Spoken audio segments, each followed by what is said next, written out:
맥주 감사주일은 이스라엘의 3대 절기 중 하나입니다. 이스라엘의 역사 가운데 하나님께서 행하신 은총을 기억하고 또 농사의 소출과 맞물려서 하나님 앞에 감사하고 찬양하고 경배하는 그런 절기가 맥주 감사주일입니다. 특별히 한국교회는 이 절기에 담긴 어떤 문자적인 의미보다는 이 절기에 담긴 정신적인 의미, 그런 부분들을 더 강조해 왔습니다. 그 정신은 무엇인가? 감사죠. 감사, 땡스기빙, 하나님 앞에 올려드리는. 전통적으로 맥주 감사주일을 첫 여름이 시작되는 7월 첫 주에 드림도 우리가 전반기 하나님께서 우리에게 베푸신 은혜를 감사하고 후반기를 시작하는 그런 의미가 되겠습니다.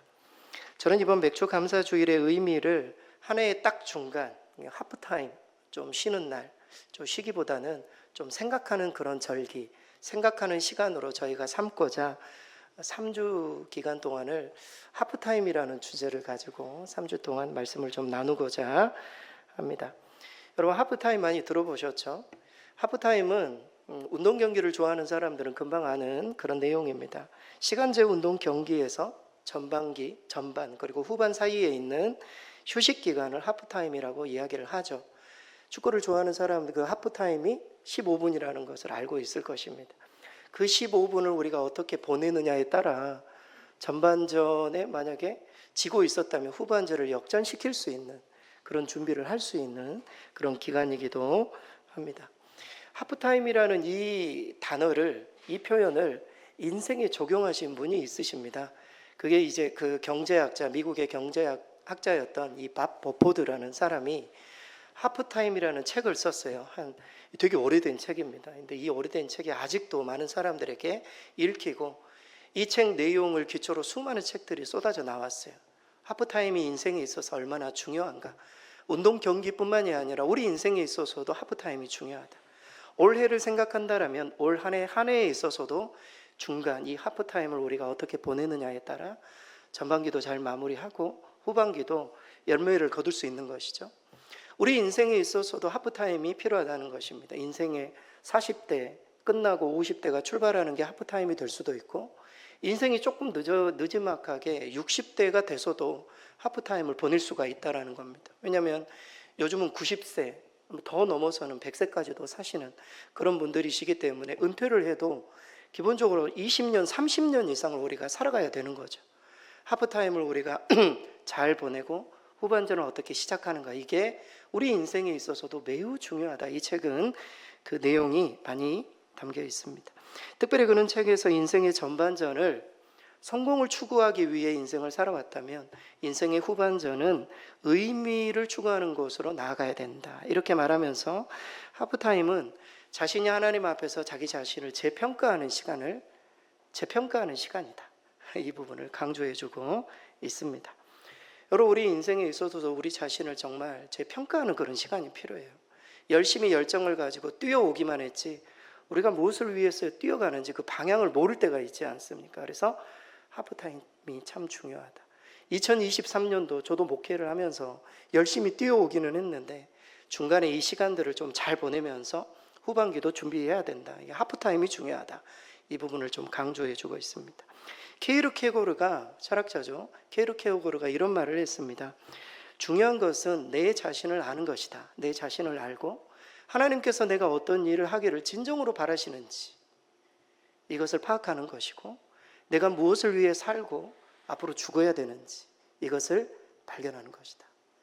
철학자의 말이 중요해서 하프타임이 중요하다 이런 말을 하는 것이 아니라, 하나님께서도 우리 인생에 있어서 우리가 지금 누구인지, 그리고 어떤 방향으로 가고 있는지, 왜 내가 공부를 하고 있고 내가 앞으로 이 직업을 통해서 하나님이 정말 무슨 일을 하기를 원하시는지, 앞으로 내 후반전은 진정 어떤 의미 있는 삶을 살아가기를 원하시는지 하나님이 정말 우리에게 물어보시는 그런 질문이기도 합니다. 모세의 율법에 의하면 이스라엘 백성들은 반드시 1년에 3차례 중앙성소에 방문해야만 했습니다. 예루살렘 성전이죠.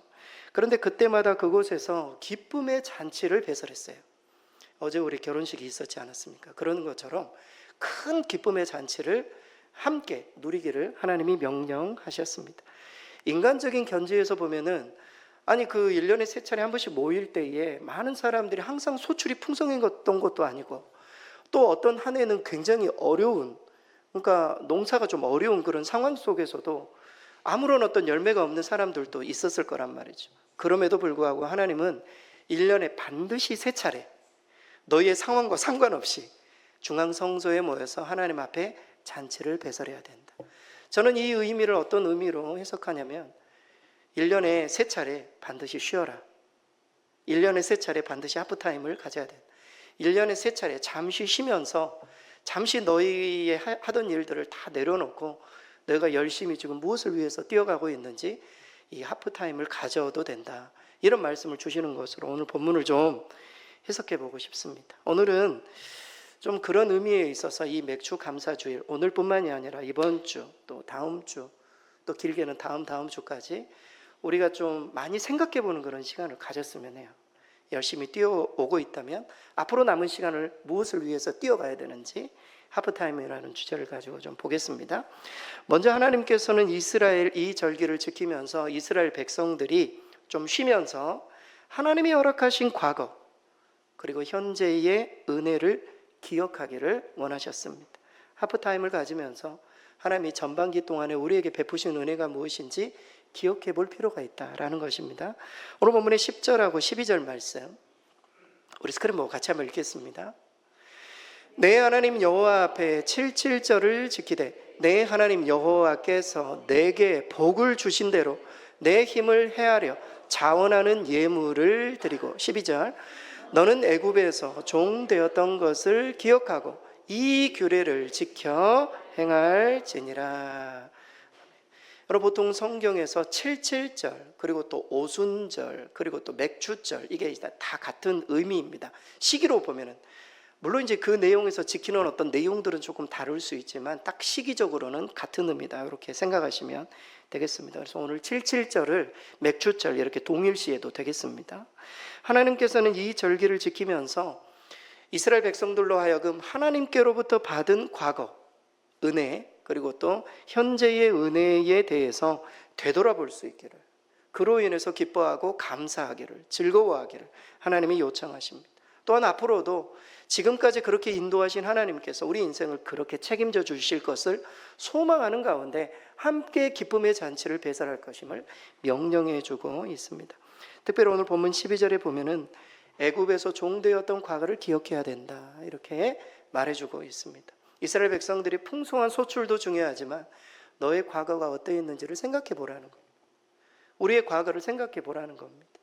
이 맥주 감사주의를 지내면서 올해 전반기도 생각해 봐야 되지만 우리의 과거, 저는 예수 믿기 전에 과거를 생각해 보면 참 암울하거든요. 근데 지금은 물론 이제 우리 주변에 내 주변에 있는 상황들이 녹록지는 않지만 하나님 앞에 늘 감사하고 또 만족하고 자족하며 보내는, 예수 믿지 않았다면 내가 이렇게 감사할 수 있었을까 이런 생각이 들 정도로 과거에 이스라엘 백성들에게 그 이야기를 하고 있는 거예요. 애굽에서 종되었던 과거, 너희들이 없다고 하고 불평불만이 있고 이거 부족하다고 이야기를 하지만 너희 과거에 다 노예였지 않았느냐, 그것에 비하면 얼마나 감사가 되냐, 이것을 기억해야 될 것을 말해주고 있습니다. 여러분 우리 또한 하프타임 이 7월 이 한 달을 보내면서 올해 전반기에 하나님이 베푸신 은혜를 좀 기억할 필요가 있을 것입니다. 또 나를 하나님께서 어떻게 구원해 주셨는지 이 구원에 대한 영적인 은혜도 함께 감사할 수 있어야 할 것입니다. 여러분 지금 잠시 한번 눈을 감아 보시기 바랍니다. 사실 예배가 끝나고 가시면 또 설교도 다 잊어버리실까 봐 눈을 감고 잠시 올해 첫 1월부터 6월까지 어떤 일들이 있었는지 잠깐 좀 생각해 보시기 바랍니다.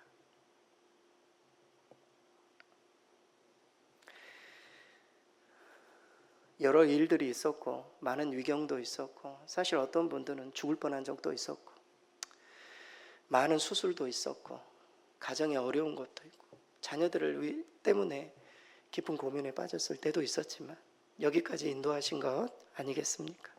여러분 눈을 뜨시기 바랍니다. 올해 그래도 힘든 전반기 삶이 있었지만 하나님의 은혜임을 고백하실 수 있기를 바랍니다. 이곳에 이렇게 우리가 서 있는 것 자체만으로도 얼마나 큰 감사인가. 여러분 늘 말씀드리지만 감사는 항상 생각에서부터 출발합니다. 이 땡크라는 단어는 띵크에서 어원이 되었다.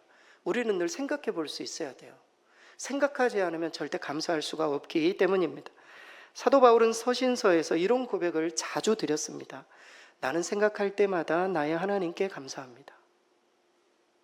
생각할 때마다. 바울은 어떤 사람이었습니까? 죄인 중에 괴수였잖아요. 예수님을 핍박했던 사람이었어요. 그런데 자기 자신을 이방인의 사도로 부르셔서 이렇게 많은 사람들이 주께로 돌아오는 일에 쓰임받고 있다. 생각할 때마다 너무 큰 감사가 있었어요. 바울은 이렇게 고백해요. 나는 기도할 때마다 하나님께 감사합니다. 본인 스스로가 아무리 기도해도 내가 다른 사람을 위해서, 다른 중보 교회를 위해서 기도하고 있는 자기 자신을 생각할 때 얼마나 큰 감사가 있었는지. 여러분, 감사는 진짜 우리의 생각으로부터 출발한다. 우리가 더 깊이, 요즘은 생각하지 않는 시대를 살고 있어요. 수많은 스마트폰, 여러 영상들을 보면 이 두뇌가 생각하는 것을 게으르게 만들어요. 생각하고 묵상하고 하나님과 시간을 갖고 이런 시간이 계속 밀려나는, 우리가 그런 인생을 살고 있어요. 우리가 생각해야 감사할 수 있다. 이 부분을 놓쳐서는 안 됩니다. 아무튼 사람들은 좋은 것을 받았음에도 우리 모두가 감사하지 않을 때가 참 많이 있습니다. 이유는 그것을 너무 당연하게 생각하거나 아니면은 과분함에 대한 인식이 우리 가운데 부족하기 때문입니다. 우리에게 주신 것들이 너무 과분했음에도 불구하고 당연하다고 생각하는, 내가 열심히 노력해서 얻은 것이니까 당연하다고 생각하는. 여러분, 우리가 먹는 음식도 주변에 있는 농부들이나 주변에 있는 사람들이 수고하지 않아요. 물론 어떤 사람 내가 돈 주고 뭐 먹는데 이게 무슨, 절대 그렇지 않습니다. 주변에 어떤 사람들이 수고해 주기 때문에 오늘 이렇게 예배를 드릴 수 있는 거죠. 오늘도 얼마나 많은 사람들이 보이지 않는 곳에서 아침에 일찍 오셔서 예배를 준비한 것 아니겠습니까? 수고하는 사람들이 있었기 때문에 우리가 이곳에 있다. 늘 항상 당연하게 생각하는 것이 아니라 우리는 항상 과분하게 생각해야 돼요. 모든 것이 하나님의 은혜입니다. 그래서 우리의 입술에서 감사가 떠나지 않아야 할 줄 믿습니다. 여러분, 우리 교회 성도 가운데 항상 온라인으로만 지금 현재 예배를 드리는 성도 한 가정이 있습니다. 작년에 지방에서 자가 면역 뇌염이라는, 갑자기 아들이 쓰러져 가지고 중환자실에 지방의 병원에 있다가 서울에 그래도 수술을 받으면 되겠다 싶어가지고 서울로 올라오셔가지고 삼성병원에서 중환자실에 오래 있다가 저희 교회 여기 롯데마트 오셨다가 우리 교회가 있는 걸 발견하고 들어오셔서 거의 한 30년 만에 예배를 처음으로 드리셨어요. 아들 때문에. 아들로 인해서 예배를 드리는데 예배 시간마다 우셨어요. 그 아들이 정석이 아닙니까? 제가 항상 기도하는 정석이라는 아들이 있어요. 그 정석이가 중환자실에서 깨어난 것 아니겠습니까? 그래가지고 지금은 거의 정상 생활을 하고, 물론 중간중간에 경련이 일어나서 누워있을 때 막 경련이 일어나고 이래서 약간 그 수술에 대한 이 치료에 대한 후유증들이 남아있는데, 이번 주 화요일에 보통 경련이 누워있을 때 일어나는데 이번 화요일에 산책을 하다가 이 아들이 경련으로 인해서 쓰러지게 된 겁니다.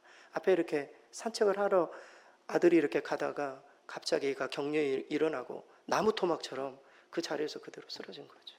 얼굴이 찢기고 막 머리가 깨지고 막 이런 일들이 있었습니다. 급하게 저에게 전화를 주셔서 함께 기도하고 그 뒤에 MRI를 찍고, 다행히도 그 다음날 다른 부분이 MRI 어떤 결과가 잘 나와가지고 하나님 앞에. 근데 이분이 저한테 항상 문자를 보내세요. 예배가 끝나고 하면은 제가 이렇게 그런 어떤 상황들을 물으시면 항상 문자를 보내세요. 근데 이분의 상황과 처지를 생각하면 저도 안타까워요. 근데 문자마다 항상 빠지지 않고 보내는 표현이 있어요. 그게 뭔가 감사합니다라는 표현. 하나님 감사합니다. 하나님 감사합니다. 30년 동안 감사하지 않고 살았는데 아들로 인해서 하나님을 만나고, 하나님 이렇게 아들을, 거의 죽을 뻔했던 아들을 살려주시고 여기까지, 아들이 내년에 취직할 거 다시 이제 그 직장생활 다시 그 부분에 대해서 준비하고 있고, 이런 부분들을 계속 감사하다고 표현하고 있어요. 다른 것들도 그래요. 하나님 감사합니다. 한번 문자 보내면 엄청 길게 보내세요. 하나님의 행하신 일들 감사하다고, 목사님께 감사하고, 살 수 없는 정석이 살려주셔서 감사하다고, 계속 감사하고. 여러분, 우리의 위기와 어려운 상황들을 정말 이겨낼 수 있는 그 힘이 뭔가? 감사라고 생각해요. 감사. 이스라엘 백성들 왜 하나님께서 3년마다 1년에 3차례씩 무조건 와가지고 하나님 앞에 절기를 지키고 감사라고 했는가? 인생의 모든 어려운 역경들은 감사로 극복할 수 있기 때문에 감사해야 된다. 여러분, 지금 우리가 맥주 감사의 주를 지내면서, 하프타임을 지내면서 우리는 감사할 수 있어야 돼요. 감사를 회복해야 돼요. 전반기 동안 하나님 지켜주심, 여러 어려운 상황들이 있지만 그래도 여기까지 인도하신 하나님께 감사할 때 우리가 하프타임을 잘 보낼 수 있고 후반기를 믿음으로 잘 준비할 줄 믿습니다. 두 번째로, 하나님께서 왜 절기를 허락하셨나, 왜 하프타임을 허락하셨는가? 두 번째는 진정한 기쁨의 근원이 누구인지 우리로 하여금 알도록 하시기 위함이에요. 진정한 기쁨, 진정한 형통, 그것의 근원이 누구인지 하나님이심을 알도록 하기 위해. 오늘 본문의 10절에서 11절 말씀, 우리 스크린 보고 같이 한번 읽겠습니다. 내 하나님 여호와 앞에 77절을 지키되 내 하나님 여호와께서 내게 복을 주신 대로 내 힘을 헤아려 자원하는 예물을 드리고 너와 내 자녀와 노비와 내 성중에 있는 레위인과 및 너희 중에 있는 객과 고아와 과부가 함께 내 하나님 여호와께서 자기 이름을 두시려고 택하신 곳에서 내 하나님 여호와 앞에서 즐거워할지니라. 10절 11절 길지 않지만 4번이 반복되는 표현이 있어요. 여러분 금방 발견하셨을 거예요. 4번이 반복되는 표현. 그게 뭡니까? 내 하나님 여호와께서, 내 하나님 여호와께서 지정하시고, 내 하나님 여호와께 감사해, 내 하나님 여호와께 여호와를 의지. 이런 표현들이 계속 강조해요. 모든 일을 멈추고 함께 즐거워할 수 있는 절기를 주심은 내 여호와 하나님만이 이스라엘의 진정한 기쁨, 형통의 근원 되심을 이스라엘이 잊지 말아야 된다. 이 부분을 강조하기 위함입니다. 하나님을 자기의 기쁨으로 삼는 자들에게 복이 있음을 이 절기를 통해 기억하기를, 다시금 감사하기를 하나님께서 명령하신 것이죠. 우리 모두가 같은 의미에서 매 주일마다 하나님 앞에 예배 드리는 것은 같은 의미라고 봐요. 오직 하나님이 내 삶에, 내 기쁨에, 내 삶의 성공에, 어떤 의미의 형통의 근원이 되십니다. 이것을 믿음으로 고백하는, 그러기 위해 하나님께서 예배를 주신 것이죠. 이번 하프타임 때, 올해의 하프타임, 또 우리 인생의 하프타임을 보내면서 성도가 정말 점검해야 하는 것은 하나님이 내 인생의 진정한 기쁨이시고 내 성공의, 내 형통의 근원이시다. 여러분, 이 믿음이 절대 흔들려서는 안 돼요. 우리는 그렇게 생각하죠. 내 노력, 내가 열심히 해서 다 잘 됐다고 생각하지만 여러분, 절대 그렇지 않아요. 우리가 인생을 더 많이 살고 오래 되돌아보면 하나님의 은혜가 없이는 이렇게 될 수가 없는 거예요. 그래서 하나님의 은혜가 근원이다, 잊지 말아야 돼요. 제가 앞에 소개해드렸던 이 하프타임 책은 3챕터로 이루어져 있어요. 전반전 1부, 하프타임 2부, 그리고 후반전. 이렇게 해서 전반전에 이렇게 산 것, 하프타임에 뭘 해야 되는지, 후반전은 어떻게 살아야 되는지, 이렇게 3부분으로 나누어져 있습니다. 그런데 이 책 챕터 중에 하프타임에서 점검해야 될 7가지를 소개해주고 있어요. 7가지인가? 근데 그 중에 2가지를 소개해드리고 싶습니다. 2가지. 하프타임 때 이 2가지는 꼭 생각해야 돼. 첫째, 내가 무엇을 믿는가? 여러분, 이 바퍼포드라는 사람은 어렸을 때 14살 때 목사가 되어야 될지 아니면 교수가 되어야 될지 고민했다고 해요. 그리고 경제학자가 되었어요, 결국에는. 근데 이분이 이 기독교적인 환경 속에서 이분이 살았던 것이죠. 그래서 하프타임 때 꼭 이거를 정하라는 거예요. 내가 정말 무엇을 믿고 있는가? 전반전은 내가 하나님에 대해서 이해하고 있었다면 내가 확신을 가지고 정말 내 삶을 완전히 맡길 그분, 그 확신, 그 믿음, 이것을 확실히 정해야 된다. 후반전에 정하면 이미 늦다라고 이야기를 해요. 그래서 내가 무엇을 믿는가? 오늘 기쁨의 근원, 내 형통의 근원, 하나님을 확실히 믿어야 한다라고 이야기를 하는 것이죠. 2번째는 한 가지를 발견하라, 이렇게 이야기를 합니다. 한 가지를 꼭 발견해야 돼. 그 한 가지는 무엇인가? 내가 지금까지는 사람의 시류에 따라, 아니면 내가 돈을 벌기 위해서 열심히 뛰어왔지만 이제는 하나님이 나에게 주신 그 한 가지, 때로는 은사, 내가 정말 잘할 수 있는 것, 내가 이것을 해도 기쁜 것, 보다 더 의미 있는 것, 이 한 가지를 꼭 발견해야 된다. 그래서 후반전에는 성공을 추구하기보다는 의미를 추구하는 삶으로 반드시 그 한 가지를 붙들고 나아가야 된다, 이렇게 이야기를 해요. 저도 이번 설교를 준비하면서 제 인생의 하프타임을 좀 가지려고 해요. 내 인생의 후반전은 어떻게 뛰어갔으면 하는가, 열심히 내가 목회를 하면서, 아니면 열심히 내 자녀의 아들, 내 자녀의 아빠로 그리고 또 열심히 뭔가를 뛰어왔는데 이제 좀 더 의미 있는 삶을 좀 살아야 되지 않겠는가, 내 주변의 상황과 상관없이 좀 더 내가 잘할 수 있는 것, 하나님께서 나에게 주신 은사, 내가 정말 어떤 일을 해도 기뻐할 수 있는 것, 그런 것에 목회도 조금 더 집중하고 내 인생도 그 부분에 집중을 해서 내가 다음에 인생의 좀 후반전 마무리가 왔을 때에도 정말 열심히 뛰어왔다, 이런 마음을 가질 수 있도록 말이죠.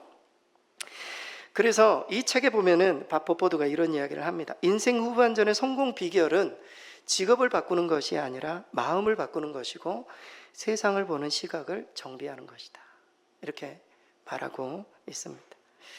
하나님을 내 인생의 중심에 두라는 말이죠, 어떤 의미에서. 그래서 내 마음을 새롭게 하는 것, 이것이 중요합니다. 심리학적 용어를 사용하자면 하나님을 중요한 타인으로 모시는 것, 이게 중요하다. 여러분, 중요한 타인이라는 이야기를 들어보셨을까요? 이게 심리학 공부를 하다 보면은 이 부분에 대한 이 정의가 나옵니다. 중요한 타인, 어떤 사람인가?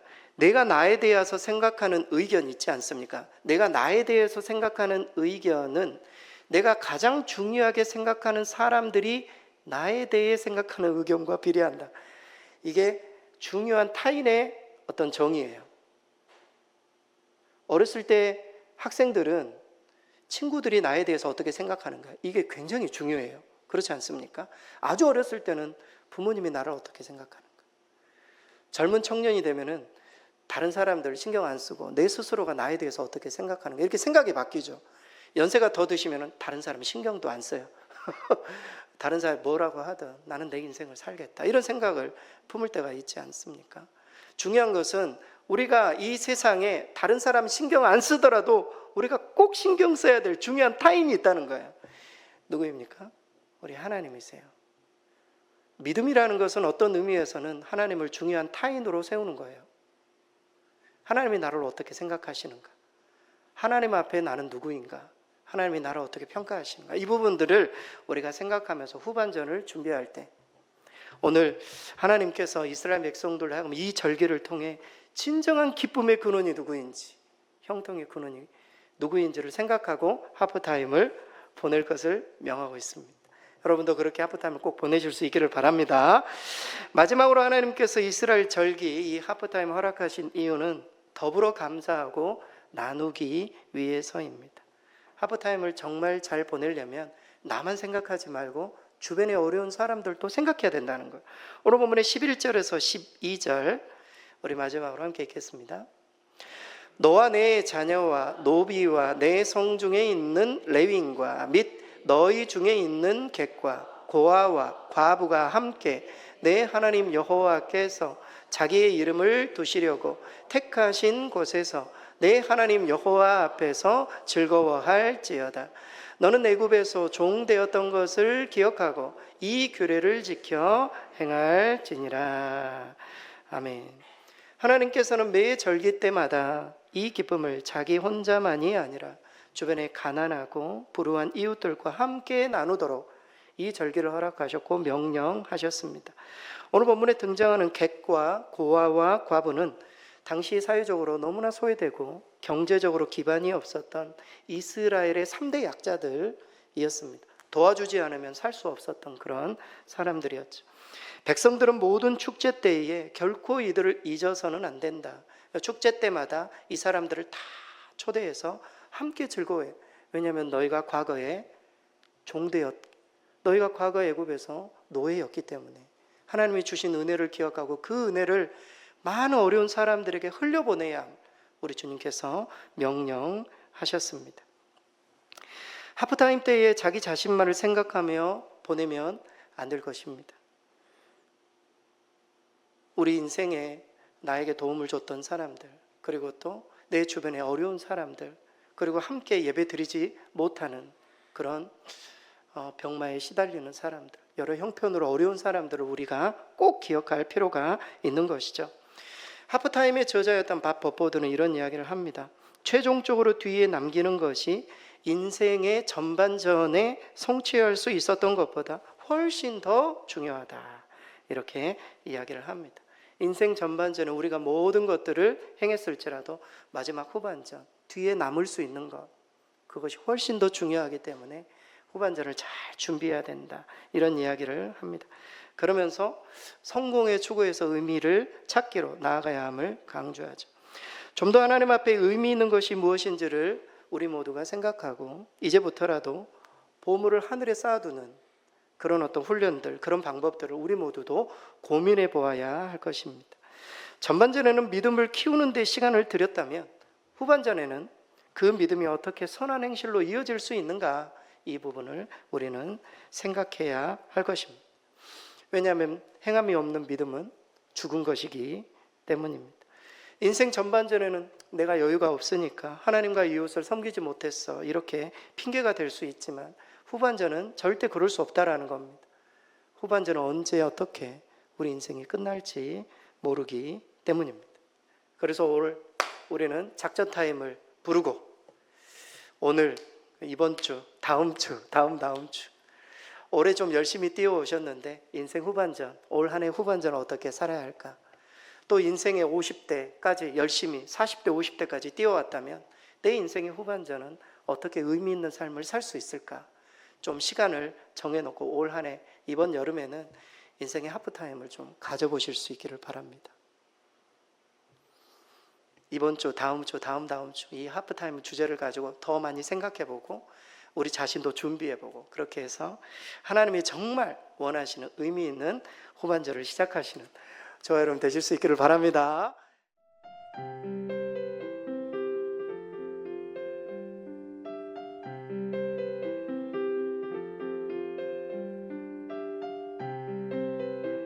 우리 성도님들은 올 여름 휴가 계획은 잡으셨습니까? 올해 여름은 쉬면서 한 해 후반기도 준비해야 하겠지만 인생의 하프타임 시간으로도 좀 삼으실 수 있기를 바랍니다. 그저 쉬지 마시고 내 인생의 후반전을 내가 어떻게 뛰어갈 수 있을까, 이런 생각도 좀 해보시기 바랍니다. 2016년에 타임지 표지에 한 아이 그림이 실렸습니다. 이런 그림이었어요. 이 그림이 실렸는데 이 타이틀이 있어요. 영어로 되어 있죠. 옆에 좀 해석이 되어 있습니다. 지금 태어난 아이는 142세까지 살 수 있다, 이런 내용이었습니다. 여러분 놀랍지 않습니까? 142세까지 지금 태어난 아이들은 그렇다라는 것이죠. 이 기사를 보면은 실제 이 노화 억제 물질을 생쥐에게 이렇게 투여를 해본 결과 수명이 생쥐가 1.8배 증가했다라는 겁니다. 그래서 그 투여한 약을, 물론 효과가 인간에게 동일할 수는 없지만 인간에게 투여했을 때 효과를 본다면 142세까지 인간들은 살 수 있다, 이렇게 제안을 한 거죠. 실제 지난 150년 동안 매년 인간의 수명은 한 달씩 늘었다고 해요. 그러니까 한 달씩 계속 늘어가고 있으면은 우리가 조금 시간이, 실제 아이가 태어난 이 아이들은 우리보다는 훨씬 더 오래 살 수 있는 이야기고, 이 타임지 이야기가 불가능은 아니다, 이렇게 소개할 수 있습니다. 그러니까 우리 모두가 잘만 관리하면은 굉장히 오래 살 수 있다는 것이죠.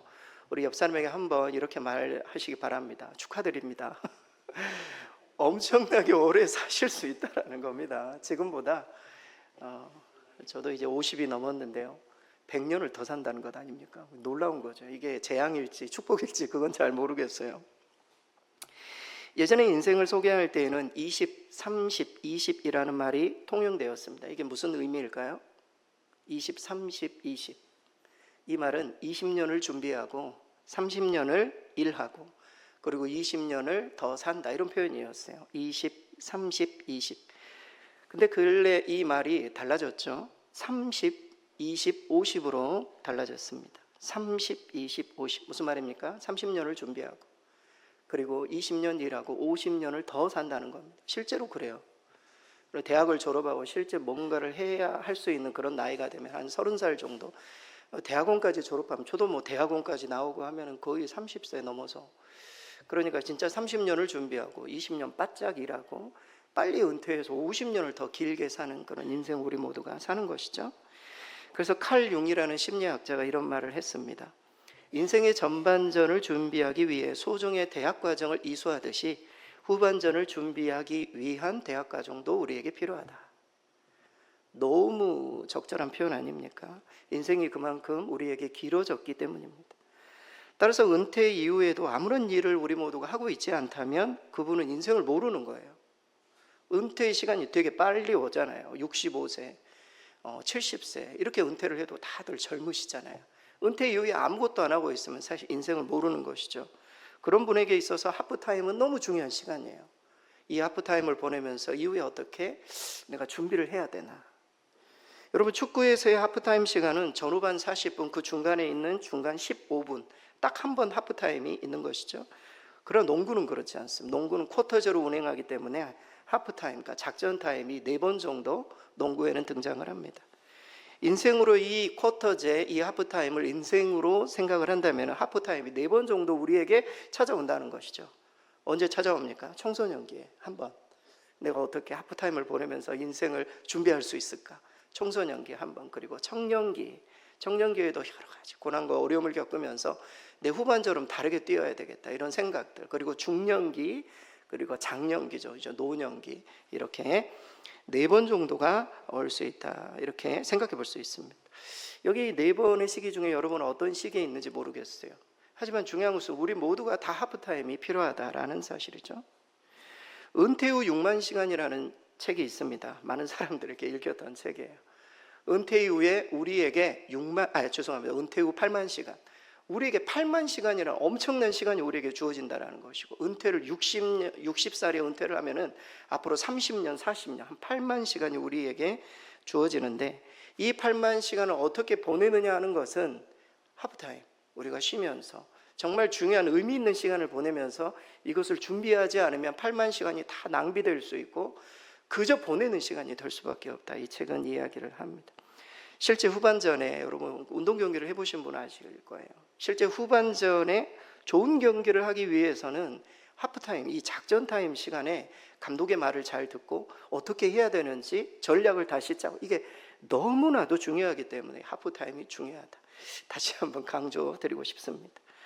오늘 본문은 우리 주님께서 복음 전도의 사명을 주시고 보냈던 제자들이 돌아와서 이것을 예수님께 보고하고 있는 그런 내용이 되겠습니다. 그런데 이 보고, 제자들을 보내서 막 귀신도 쫓겨가고 복음 전도의 열매를 맺고 얼마나 하고 싶은 말이 많았겠습니까? 예수님께 그것을 보고하는데 예수님이 그 보고에 대해서 평가하지 않으시고 뭐라고 말씀하시냐면 이렇게 말씀하십니다. 너희는 따로 한적한 곳에 가서 쉬어라. 이렇게 말씀. 너희는 따로 한적한 곳에 가서 잠깐 쉬어라. 주님 그렇게 말씀하십니다. 주님도 그렇고 제자들도 그렇고 분주한 삶 가운데 하프타임, 좀 쉬는 시간이 필요했음을 우리 주님은 말씀하죠. 우리가 쉬면서 생각하면서 우리 삶을 재충전해서 후반전을 뛰어야 하기 때문에 우리 주님도 제자들에게 너희 좀 쉬어야 된다, 이렇게 말씀하고 있는 것이죠. 그래서 오늘 말씀을 이 하프타임이라는 주제로 좀 해석하고 좀 접근을 해보도록 하겠습니다. 그 시간에 우리 주님은 우리가 쉬는 시간에, 이 시간에 무엇을 하기를 원하시는지, 이 하프타임 시간에 그 부분을 살펴봅니다. 먼저 하프타임 때는 뭘 해야 되는가? 첫째는 감독의 말을 들어야 됩니다. 우리가 쉬는 시간에 그냥 무작정 쉬어서는 안 되고, 운동 경기에서도 감독이 얼마나 이 작전 타임 시간에 막 이리 갔다 저리 갔다 뭐 누구에게 명령하고, 감독의 말을 들어야 된다. 제자들과 무리들에게 감독은 누구입니까? 예수님이셨죠. 예수님께서 오늘 무리들이 열심히 일하고 온 모습을 보고 잠깐 쉬어라, 감독은 그렇게 쉬라고 일단 이야기를 하고 계세요. 오늘 본문의 30절에 31절 우리 스크린 보고 같이 한번 읽겠습니다. 사도들이 예수께 모여 자기들이 행한 것과 가르친 것을 낱낱이 고하니 이르시되 너희는 따로 한적한 곳에 가서 잠깐 쉬어라. 예수님께서 예수께 왔다, 제자들이 그렇게 예수께 왔다. 그리고 우리 주님이 이르시되 말하고 있어요. 주님이 말씀하고 계세요. 감독 되신 주님이 제자들의 보고를 들으시고 말씀하셨다. 감독의 이야기를 들어야 돼요. 쉬는 시간은, 하프타임 시간은 주님이 우리가 지금까지 전반전을 뛰어서 뭘 잘못했는지, 계획대로 뭐가 안 됐는지, 그리고 전략대로 후반전을 어떻게 뛰어야 되는지 감독의 지시를 드려야 돼요. 감독 되신 주님이 이렇게 말씀하십니다. 너희는 따로 한적한 곳에 가서 잠깐 쉬어라. 독일의 동일하게 감독 되신 우리 주님께서는 우리에게도 똑같이 이렇게 말씀하세요. 전반전 얼마나 열심히 뛰어오셨습니까? 전반기 6개월 동안 얼마나 빠른 시간이 얼마나 빨리 갔습니까? 그만큼 열심히 일한 거죠. 열심히 뛰어온 저와 여러분에게 우리 주님 똑같이 말씀하세요. 한적한 곳에 가서 너희 잠깐 쉬어도 된다. 쉬는 것을 정죄해서는 안 됩니다. 좀 목사도 쉬어야 되고 성도들도 쉬어야 되고 쉬는 시간은 쉬어야 돼요. 그래야 재충전해서 뛸 수 있는 것 아니겠습니까? 사실 오늘 본문에서 제자들은 주님이 명령하신 바에 따라 전반전을 정말 열심히 뛰어왔음을 알 수가 있습니다. 열심히 뛰지 않았으면 주님께 행한 일들을 낱낱이 고할 게 없어요. 그렇지 않습니까? 오늘 본문에 낱낱이 고했다 이렇게 이야기를 하고 있어요. 주님이 명령하신 것들을 신실하게 행했다. 여러분, 전반전은 열심히 뛰어야 돼요. 뛰어야 돼요. 그래야 하프타임 때 확실히 쉴 수가 있는 거죠. 뭐 쉬지도 열심히 뛰지도 않았는데 또 쉬겠다 하면은 이건 정말 주님이 보시기도 좀 부끄럽잖아요. 그래서 열심히 뛰어야 된다. 하지만 감독 되신 우리 주님께서는 따로 좀 쉬어야 된다 이렇게 말씀하시면서 너무 열심히만 뛰는 것이 능사가 아니다. 주님 말씀하십니다. 그러시면서 전반전에 너무 열심히 뛴 사람들 중에는 후반전에 넉다운이 되는 사람들도 있고 건강을 잃어버리는 사람들도 있고 정말 중요한 일을 놓치는 사람들이 많아요.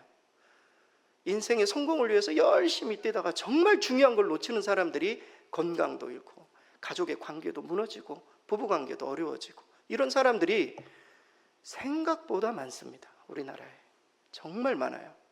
심리 상담 받으신 분들 다 이야기 들어보세요. 이 사람이 열심히 안 한 게 아니에요. 열심히 뛰어왔는데 속도만 그냥 빨랐지 방향을 모르고 뛰었던 거죠. 과거 히딩크가 한국 축구를 진단하면서 이런 유명한 말을 했습니다. 한국 축구의 문제는 후반전이 약한 것이다. 이유는 전반전에 너무 열심히 뛰는 바람에 후반전에 뛸 기운이 없어. 이게 뭐냐, 한국 축구 애들 막 뛰는 거 보니까 열심히는 뛰는데 막 후반전 가서 너무 힘들어가지고 발에 막 힘이 풀리고 말이죠. 이래가지고 끝까지 몸싸움을 못하는 거야. 그것을 파악하고 히딩크 감독이 이제 체력을 기르고 후반전까지 똑같은 체력으로 뛸 수 있도록 그렇게 훈련을 시킨 것 아니겠습니까? 그래서 전반 후반 가릴 것 없이 열심히 뛰어서 우리가 4강까지 오르게 된 것이죠. 여러분, 감독이 그만큼 중요해요. 감독이 그것을 볼 수 있어야 돼요. 우리는 감독의 이야기를 들을 수 있어야 돼요. 내가 전반을 잘 뛰었는지 말이죠. 하프타임 시간에. 하프타임 때에는 감독의 말을 들어야 됩니다. 왜냐하면 감독은 객관적으로 선수들을 다 볼 수 있기 때문입니다. 그 팀이 그간 준비하고 훈련한 대로 전략 전술을 정말 잘 수행하고 있는지 객관적으로 보고 전반에 못했던 것들 작전 타임 때 이야기를 해서 후반에는 좀 잘못하고 있는 것들을 좀 교정해서 후반전에 열심히 뛰어야 하는 것 아니겠습니까? 그래서 감독의 소리를 들어야 돼요. 사랑하는 성도 여러분, 그렇다면 우리의 감독은 누구입니까? 우리의 감독은 주님이세요. 성경에서도 우리 주님을 감독이라 표현해요. 베드로전서 2장 25절 말씀, 우리 스크린 보고 같이 한번 읽겠습니다.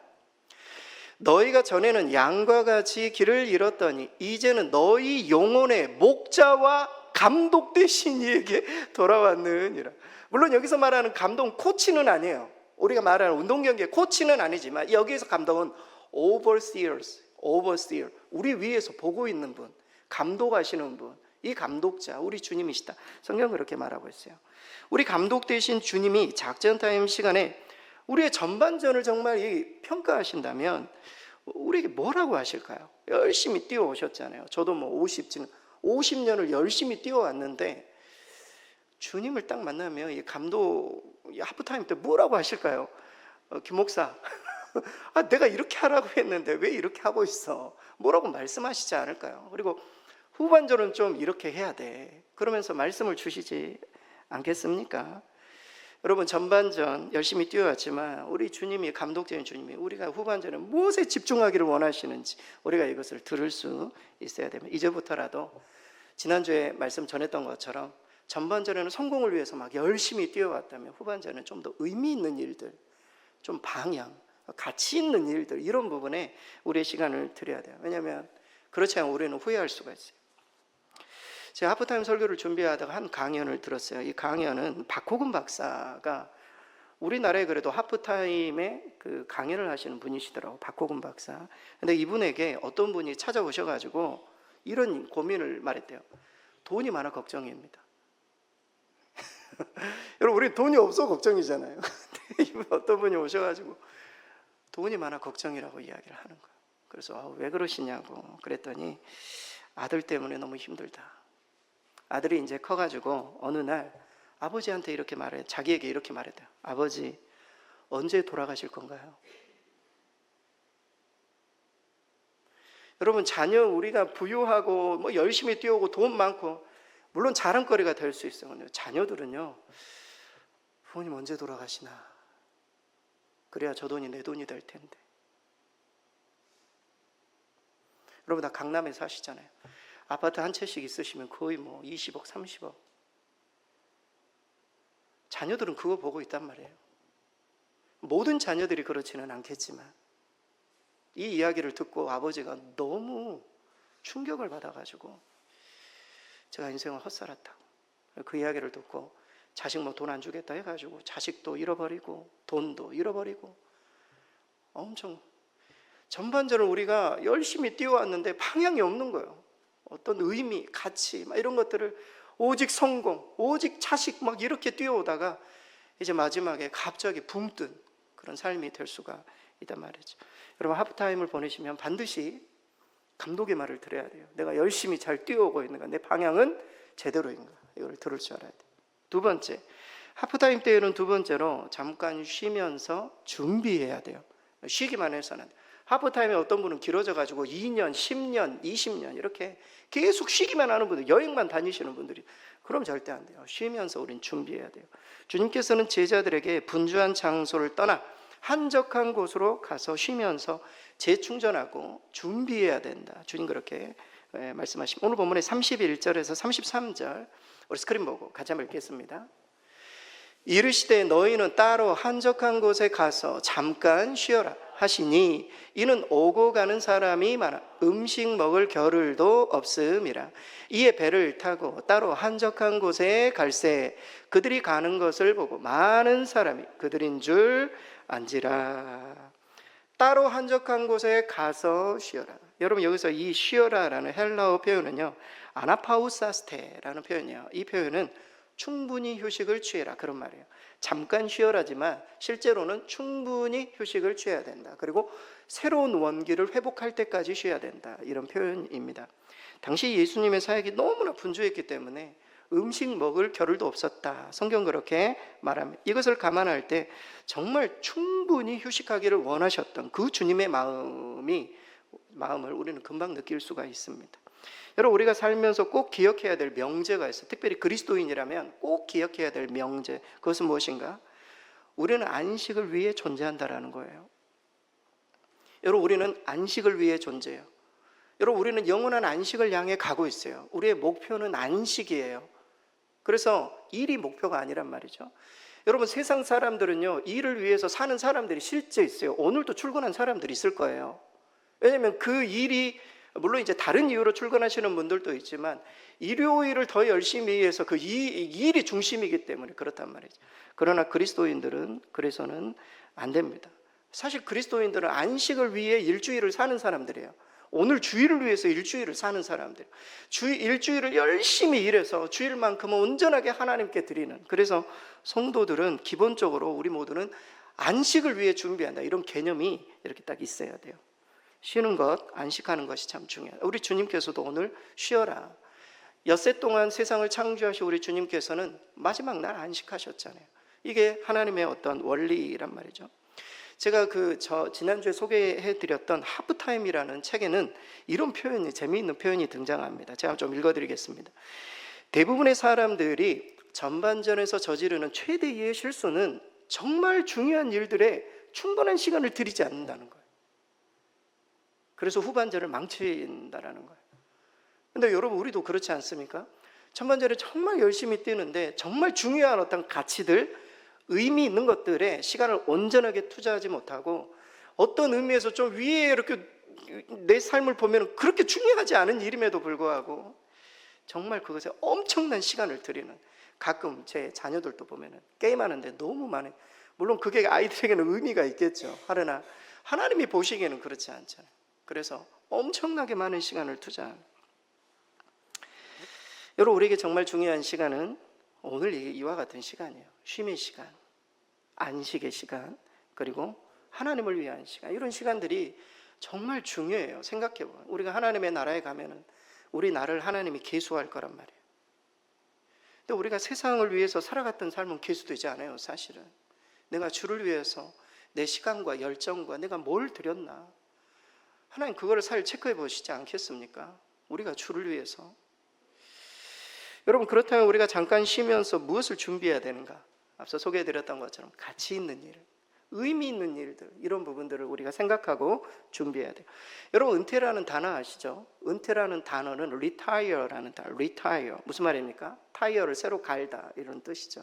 은퇴 이후가 끝난 것이 아니라 전반전에 성공을 위해서 뛰어왔던 타이어를 빼고 이제 후반전에는 의미와 가치를 추구하는 타이어를 새로 끼고 우리가 뛰어야 된다, 이런 의미가 은퇴인 것입니다. 여러분, 무엇이 의미 있고 가치 있는 일입니까? 어떤 분이 이 가치라는 그 정의에 대해서 이렇게 표현했어요. 어떤 일을 행하는 동기, 내가 이 일을 행하는 동기, 그게 가치라는 거예요. 가치. 힘들 때마다 나를 견디게 하는 동인, 힘들어도 지쳐도 내가 그래도 끝까지 가게 하는 그런 어떤 동인, 그게 바로 가치다라는 것이죠. 예수님에게 있어서 가치 있는 것은 십자가였죠. 사도 바울에게 있어서는 복음 전도가 가장 가치 있는 일이었어요. 어떤 장애가 있어도 이것을 뚫고 지나갈 수 있는 그 가치 있는 일. 여러분, 우리가 후반전에 그 가치 있는 일들을 찾아야 된다라는 겁니다. 그 가치 있는 일들을, 그것을 위해서 우리가 뛰어가야 된다라는 것이죠. 여러분에게 있어서 최고의 가치는 무엇인가? 사람들마다 다 다를 거예요. 최고의 가치, 내 후반전은 이런 가치를 위해서 뛰어야 되겠다. That's okay, 괜찮아요. 하지만 내가 가치 있는 일이 뭔지 모르겠어 하시는 분들에게 성경의 가치를 좀 소개해드리고 싶어요. 성경의 가치, 성경에서 좀 답을 찾으실 수 있기를 바라요. 아직 가치 있는 것들을 발견하지 못했다면 세 구절을 소개해드리고 싶어요. 마태복음 13장 44절, 우리 스크린 보고 같이 한번 읽겠습니다. 천국은 마치 밭에 감추인 보화와 같으니 사람이 이를 발견한 후 숨겨두고 기뻐하여 돌아가서 자기의 소유를 다 팔아 그 밭을 사느니라. 밭에 감추인 보화와 같은, 여러분, 우리 인생에서 최고의 가치는, 저는 그래요, 이 세상에서 물론 우리가 죽어서 가는 천국도 있지만 이 세상에서 주 안에서 누리는 참된 평안과 천국의 삶이에요. 그 가치 있는, 그 의미 있는 것들을 우리가 생각하고 이 가치를 온전하게 하기 위해서 내가 후반전을 어떻게 살아가야 할 것인가 생각해 봐야 돼요. 마태복음 16장 26절, 이 구절도 좀 소개해드리고 싶습니다. 우리 스크린 같이 한번 읽겠습니다. 사람이 만일 온 천하를 얻고도 제 목숨을 잃으면 무엇이 유익하리요? 사람이 무엇을 주고 제 목숨과 바꾸겠는가? 우리의 생명, 우리의 어떤 건강, 그리고 또 우리의 영혼, 이런 것들이 너무 중요해요. 나뿐만이 아니라 내 주변에 있는 사람들의 목숨도 너무 중요하단 말이죠. 우리 인생의 후반전은 그것을 고려하면서 살 수 있어야 돼요. 빌립보서 3장 8절, 사도 바울의 고백입니다. 우리 스크린 보고 같이 한번 읽겠습니다. 또한 모든 것을 해로 여김은 내 주 예수 그리스도를 아는 지식이 가장 고상하기 때문이라. 세상에는 얼마나 많은 책들이 있습니까? 이 책 다 읽고 갈 수도 없어요. 우리는 시간이 지나면 나이가 들수록 우리는 점점 줄여가야 돼요. 사람들, 내가 사귀는 사람들도 줄여가야 되고 내가 읽는 책도 줄여가야 돼요. 점점 줄여가야 돼요. 우리에게 마지막으로 남는 책은 성경이 되어야 돼요. 예수 그리스도를 아는 지식, 이 지식이 가장 고상하다. 그래서 마지막 후반전에 우리 인생을 살아가면서 의미 있게 보내기 위해서는 성경을 가까이 둬야 돼요. 주님을 더 깊이 알고 하나님 나라 가기 전에 막 두려운 마음으로 가는 것이 아니라 주님, 내 영혼을 맡겨드립니다 하고 갈 수 있도록 우리를 준비해야 되는 거예요. 아무튼 인생의 후반전, 우리의 비행을 위해서, 요즘 비행기들은 무슨 사람들이 길을 찾고 가는 게 아니잖아요. 그러니까 좌표를 딱 찍으면은 여기 인천에서 LA까지 가는 거죠. 좌표 딱 찍어야 돼요. 여러분, 우리에게도 인생의 좌표가 필요해요. 어떤 가치를 가지고 어떤 의미를 가지고 우리가 살아가야 돼요. 그 좌표를 딱 찍을 때에 하나님께서 우리를 이 하프타임 때 쉬면서 그 좌표를 찾아야 돼요. 방향을 찾아야 된단 말이죠. 그렇게 잠시 쉬면서 후반전을 잘 준비하실 수 있기를 바랍니다. 마지막으로 하프타임 때 계속하면서 우리는 조정해 나가야 돼요. 우리가 이렇게 하프타임 때 여러 가지 준비를 하고 실제 해봐야 되겠다 시작할 때 굉장히 많은 장애 요소들이 생길 거예요. 심지어 우리를 쉬지 않도록 하는 사람들도 있을 거예요. 예수님께서 지금 쉬러 가셨는데 쉬지 못하게 하는 무리들을 만나요. 장애 요소들이 그럴 때는 계속하면서 조정해 나가야 돼요. 내가 무조건 이거 하겠다 해가지고 끝까지 고집부리고 그게 아니라 유연하게 조정해 나가야 돼요. 오늘 본문의 34절 스크린 보고 34절 같이 읽겠습니다. 예수께서 나오사 큰 무리를 보시고 그 목자 없는 양 같음으로 인하여 불쌍히 여기사 이에 여러 가지로 가르치시더라. 우리 주님이 불쌍히 여기셨다. 무리들을 보고 그렇게 말씀하십니다. 여러분, 지금 이런 상황 어떤 상황입니까? 주님이 제자들을 배를 타고 제자들과 더불어서 한적한 곳으로 움직이셨어요. 움직이셨는데 쉬러 갔는데 그곳에 무리들이 주님이 오신다는 소식을 듣고 막 뛰어가지고 거기까지 다 달려온 거예요. 주님이 배에서 딱 내리시자 어떤 의미에서는 휴가 보내시려고 좀 쉬려고 배에서 딱 내리셨는데 앞에 사람들이 주님을 기다리고 있는 거예요. 환우들도 기다리고 있고 귀신 들린 사람도 기다리고 있고 주님이 그들을 불쌍히 여기셨다. 우리 같으면 정말 불쾌하고 우리 같으면 정말 짜증나고 좀 쉬고 싶은데 나 좀 쉽시다 말하고 싶은데 어려운 사람들이 있으니까 우리 주님은 긍휼한 마음으로 그들을 가르치셨다. 여러분, 여러 계획에 방해되는 요소가 있어도 사명에 따라 움직이면서 우리 모두는 유연하게 대처해 나갈 수 있어야 돼요. 사실 하프타임 때 우리가 쉬면서 여러 계획도 세우면서 우리가 나아가지만 예상치 못하는 방해 요소들, 이것을 만나게 됩니다. 그때는 포기하지 말고, 포기해서는 안 됩니다. 가치 있는 일, 이 일들을 위해서 내가 후반전을 뛰어야 되겠다. 저도 요즘 후반전 생각하고 있어요. 이 일은 꼭 해야 되겠다. 몇 가지 일들이 있어요. 포기하지 않으려고 해요. 끝까지 그 일들을 신실하게 해서 저도 후반전을 잘 뛰고 싶어요. 포기하지 않는 게 너무 중요해요. 왜냐하면 그 일이 너무 가치 있고 그리고 의미 있는 일이기 때문입니다. 여러분, 전에 그 신문 기사에 방송 기사에 여러분 이 소식을 들은 적 있는지 모르겠어요. 운전면허를 960번 도전하고 따신 분이 계세요. 들어보셨나요? 960번 도전하고. 차 사순 할머니세요. 차 사순 할머니. 사진 있으시죠? 이 할머니 960번을 도전하시고 운전면허를 따셨어요. 기네스북에 오르셨어요, 이분이. 여러분, 이름이 뭐라고요? 차사순. 왠지 그 운전을 잘하실 것 같지 않습니까? 차사. 그리고 이분이 960번도 이게 알려져가지고 기아 차가 이렇게 차를 주셨어요. 그시면서 이렇게 광고도 찍으시고, 아무튼 이분이. 그래가지고 실제 필기는 949번을 떨어, 필기만 949번을 떨어지셨어요. 960번째 합격하시고, 또 이렇게 실기는 9번 떨어지고 10번째 합격해요. 그리고 960번 도전해가지고 합격을 하게 되었습니다. 이왕 시작한 거 끝까지 하겠다. 이 여인이 그래가지고 그 인생이 완전히 바뀐 것이죠. 우리는 정말 포기하지 않았기 때문에 이런 일들이 가능한 것 아니겠습니까? 우리도 후반전을 뛸 때 뭔가 이게 가치 있는 일이다. 절대 포기해서는 안 돼요. 여러분, 시편 37편 5절 말씀해 보면 이런 구절이 있어요. 우리 스크린 보고 같이 한번 읽겠습니다. 내 길을 여호와께 맡기라. 그를 의지하면 그가 이루시고. 내가 이루는 게 아니에요. 그를 의지하면 그가 이루시기 때문에 우리가 행하는 것은 포기하지 않아야 돼요. 여러분, 갈라디아서 6장 9절 유명한 말씀이죠. 갈라디아서 6장 9절 우리 스크린 보고 같이 한번 읽겠습니다.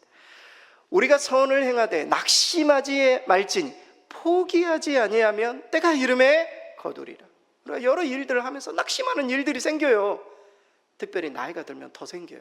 괜한 일들에 상처받고 막 안 알아주고 하면 괜히 막 낙심하지 않으면, 정말 우리가 포기하지 않으면 때가 이름에 반드시 거둔다. 차사순 할머니 이 이야기 아닙니까?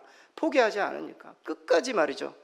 이분이 지금 제빵 자격증 준비하고 계신데요. 근데 안 나오는 걸로 봐서 아직 합격은 못 하신 것 같아요. 계속 하시는 거예요. 계속 이 노년의 삶을 열심히 뛰어가고 있는, 여러분 하루하루가 얼마나 즐겁겠습니까? 이 소망 중에 산다라는 거예요. 이건 사람을 젊게 만드는 것이죠. 그래서 하프타임 때 결정했던 여러 가지 일들이 계획대로 되지 않는다고 해서 포기하지 말고 주의 인도하심을 구하며 끝까지 우리는 나가야 된다. 꼭 그렇게 하실 수 있기를 바랍니다. 여러분, 무엇인가 성공한 사람들을 대상으로 설문을 해봤더니 몇 가지 특징이 있었음을 발견했습니다. 첫째는 IQ, 이해력이 있는 것이죠. 이해력이 많다는 것은 공부할 가능성이 있는 거예요. IQ가 높은 사람이 성공. 두 번째는 지식. 여러분, 지식이라는 것은 IQ하고는 좀 달라. 후천적으로 우리에게 습득된 이런 지식이 좀 출중한 사람, 이 사람이 성공한. 셋째는 노하우. IQ하고 지식은 별로 없는데 노하우가 있는 사람, 그러니까 경험이 있고 다양한 어떤 분야에서 어떤 일들을 하고 있는 사람이 성공하는 거예요. 네 번째가 중요해요. 태도. 성공과 실패를 대해하는 태도. 그러니까 실패할 수 있죠. 하지만 그것을 어떻게 대했는가, 이 좋은 태도를 가지고 긍정적으로, 내가 지금 여러 번 실패했지만 반드시 성공, 이 차사순 할머니처럼 말이죠. 긍정적인 태도를 가지고 끝까지 그 일을 하는 거예요. 그러다 보니 반드시 성공하게 되었다.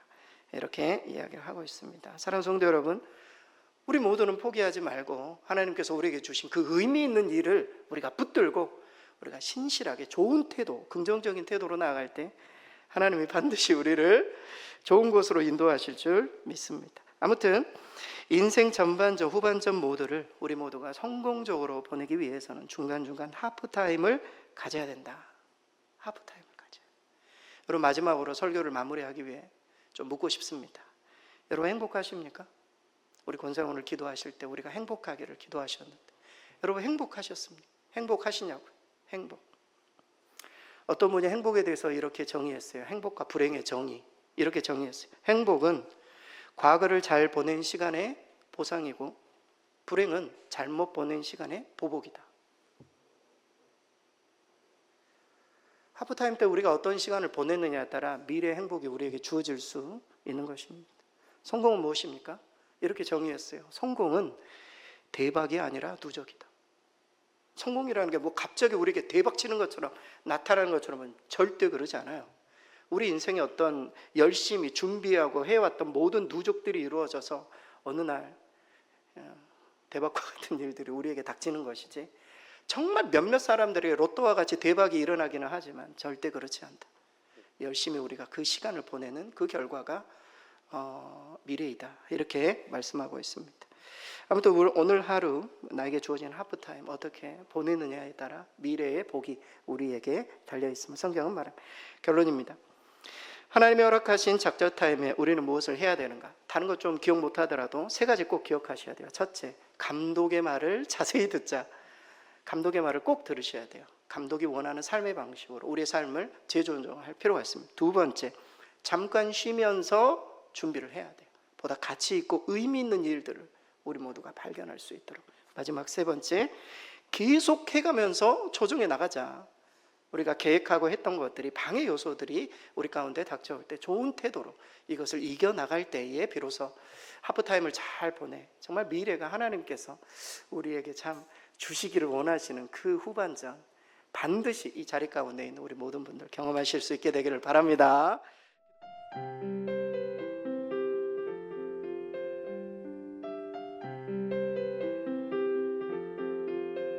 제가 7월 한 달 보내고 있습니다. 하프타임, 오늘 마지막 주제로 역전을 기대하라 라는 제목으로 하나님의 말씀을 전하겠습니다.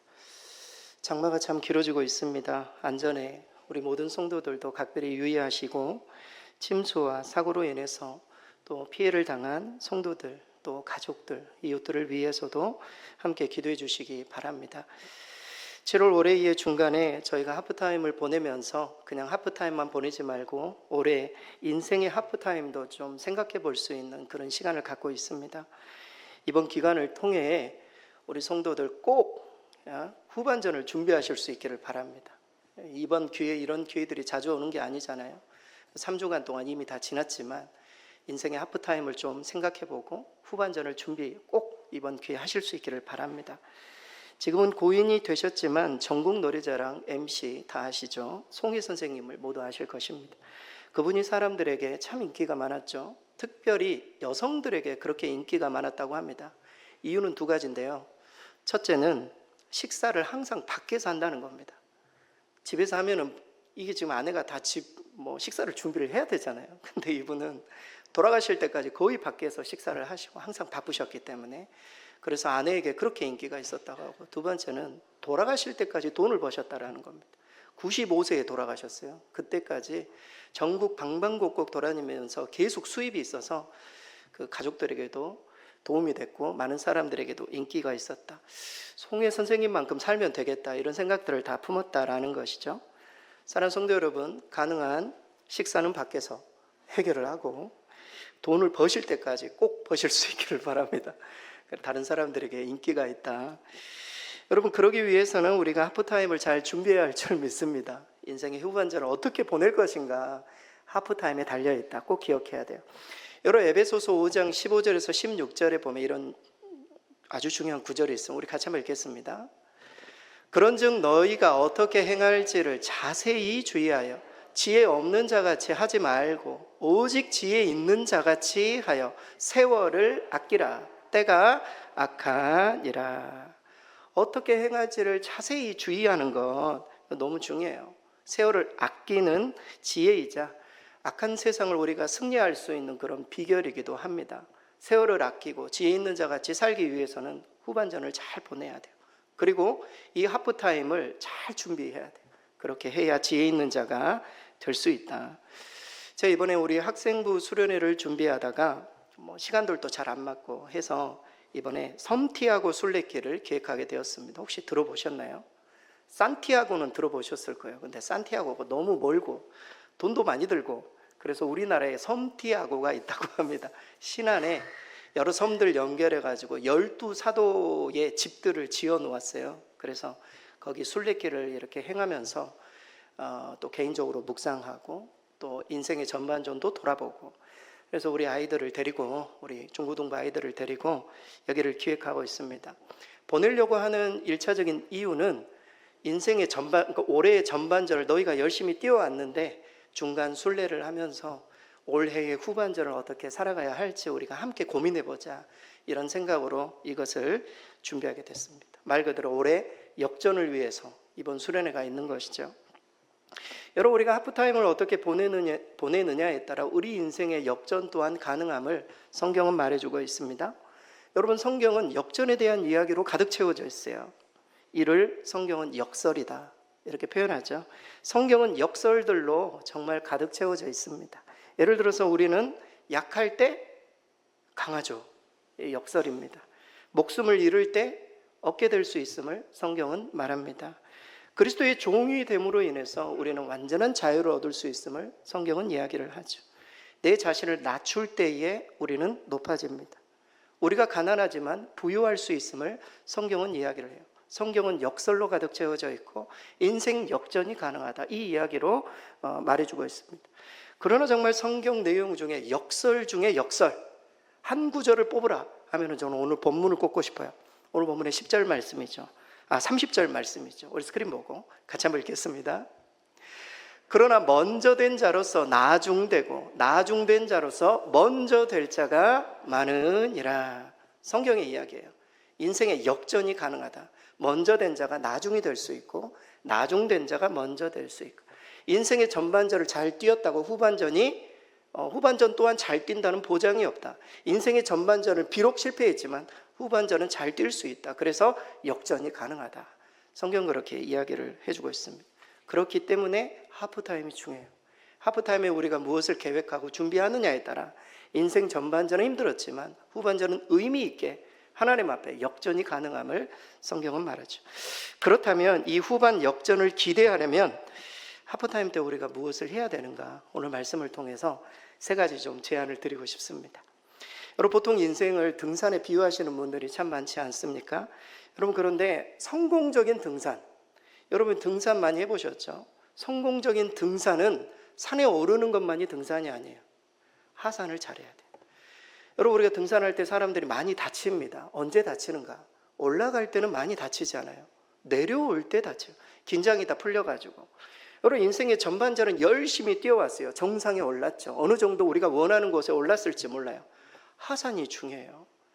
하산을 잘해야 등산을 잘했다라고 이야기할 수 있는 겁니다. 우리 인생도 마찬가지예요. 그래서 우리가 인생의 역전, 후반전의 역전을 기대하려면 인생의 하산을 잘해야 돼요. 하산. 그 말씀을 좀 드리려고 합니다. 오늘 본문의 27절 말씀 우리 스크린 보고 같이 한번 읽겠습니다. 이에 베드로가 대답하여 이르되 보소서, 우리가 모든 것을 버리고 주를 따라 싸운데 그런즉 우리가 무엇을 얻으리까? 여러분, 오늘 본문의 배경이 굉장히 중요합니다. 주님께서는 이제 예루살렘을 향해 가기로 마음의 결정을 하셨어요. 그러니까 예수님의 사역의 후반전이죠. 사역의 후반전을 예루살렘에서 많은 시간을 보내기 위해서 그쪽으로 향하여 가고 있습니다. 그 중간에 그 길에 누구를 만나는가? 부자 청년을 만나요. 부자 청년이 이렇게 묻습니다. 어떻게 하면 영생을 얻을 수 있습니까? 그러자 우리 주님께서 이렇게 말해요. 너 모든 재산을 팔아가지고 가난한 자에게 나눠주고 나를 쫓으라. 이 이야기를 듣고 부자 청년은 근심하며 돌아갔습니다. 이에 제자들이 막 웅성웅성해요. 그래서 우리 주님이 이렇게 말씀하십니다. 부자는 천국에 들어가기가 어렵다. 엄청난 말씀이죠. 누가 들어갈 수 있습니까? 막 웅성웅성 이야기를 해요. 그러니까 베드로가 딱 나와가지고 뭐라고 이야기를 하냐면 우리는 모든 것을 다 버렸습니다. 우리가 주님을 따랐는데 그럼 우리는 무엇을 얻을 수 있는가요? 오늘 본문의 그 내용이에요. 27절에 베드로가 그렇게 자신 있게 무엇을 얻을 수 있습니까? 이렇게 질문합니다. 여러분, 이 질문은 굉장히 중요한 질문입니다. 왜냐하면 주님의 공생애를 생각하면 주님은 인생의 후반전 죽기 위해 가시는 거예요. 예루살렘에 모든 것들을 내려놓고 다 죽고 쏟기 위해 가고 있어요. 그러나 제자들은 주님을 따르면서 주님께 뭔가 얻기 위해 주님을 끝까지 따르고 있음을 보여주고 있기 때문입니다. 주님은 모든 것을, 그래서 주님께서 마지막으로 제자들에게 굉장히 강한 말씀을 하세요. 마태복음 20장 28절, 우리 주님이 오신 이유에 대해서 제자들에게 이야기를 합니다. 우리 스크린 보고 같이 한번 읽겠습니다. 인자가 온 것은 섬김을 받으려 함이 아니라 도리어 섬기려 하고 자기 목숨을 많은 사람의 대속물로 주려 함이니라. 내가 사역의 전반전은 사람들을 때로는 치료도 하고 그리고 또 죽은 자를 살리기도 하고 많은 기적들을 베풀고 많은 가르침도 줬잖아요. 그러나 우리 주님의 마지막 순간은 죽기 위해, 사람을 살리기 위해 내가 죽으러 간다. 사실 제자들에게도 그것을 요구했을 수도 있어요. 주님을 따르는 길은 십자가의 길이고 좁은 길이라고, 그리고 모든 것들을 다 부인하는 길이고 너희가 죽어야만 생명을 얻을 수 있는 길이다, 이렇게 이야기를 했지만 제자들은 끝까지 우리가 다 버리고 주를 따랐는데 우리에게 무엇이 주어집니까? 주님 우리에게 무엇을 보상할 것입니까? 3년 동안 주님을 위해 다 투자했는데 투자금, 아니 뭔가 이렇게 얻는 게 있어야 되지 않습니까? 제자들이 그렇게 이야기를 하고 있는 것이죠. 사랑하는 성도 여러분, 우리 인생의 후반전에 역전을 기대하려면 우리가 전반전에 살았던 성공 위주의 삶을 살면 안 돼요. 우리 인생의 후반전은 우리 자신을 통해 다른 사람들을 섬기는 삶을 살아야 돼요. 그래야 인생이 역전이 될 수가 있어요. 이것이 하산을 잘하는 준비예요. 다시 말해서 우리 모두는 남을 섬기기 위해 인생의 후반전을 살아야 한다. 여러분, 이 사실을 꼭 잊지 말아야 돼요. 여러분, 어떻게 하면 우리는 이런 고민을 해야 돼요. 후반전을 살 때 어떻게 하면 내 남편을 성공시킬 수 있을까? 어떻게 하면 내 아내를 성공시킬 수 있을까? 섬길 수 있을까? 어떻게 하면 내 자녀를, 내 주변에 있는 사람들을, 저는 섬기는 교회니까 우리 교회가 어떻게 하면 부흥이 될까? 어떻게 하면 성도들이 정말 하나님의 은혜 가운데 잘 거하고 신앙생활도 잘하면서 세상에 영향력을 끼칠 수 있을까? 어떻게 하면 성도들을 성공시킬 수 있을까? 이런 고민들을 해야 돼요. 인생의 후반전은 성공을 위해서 뛰기보다는 의미를 찾아야 한다라는 것입니다. 인생의 전반전에는 남을 이용해서 우리 모두가 성공을 하기 위해 뛰어왔다면, 인생 후반전은 나를 통해 다른 사람들을 성공시키는 이런 일들을 위해서 우리가 의미 있게 살아야 하는 것이죠. 여러분, 하나님께서는 아브라함을 부르시면서 이렇게 말씀하십니다. 창세기 12장 2절, 우리 스크린 보고 같이 한번 읽겠습니다. 내가 너로 큰 민족을 이루고 내게 복을 주어 내 이름을 창대하게 하리니 너는 복이 될지라. 아멘. 전에 한글 개혁반은 너는 복의 통로가 될 것이다, 이렇게 이야기를 하고 있어요.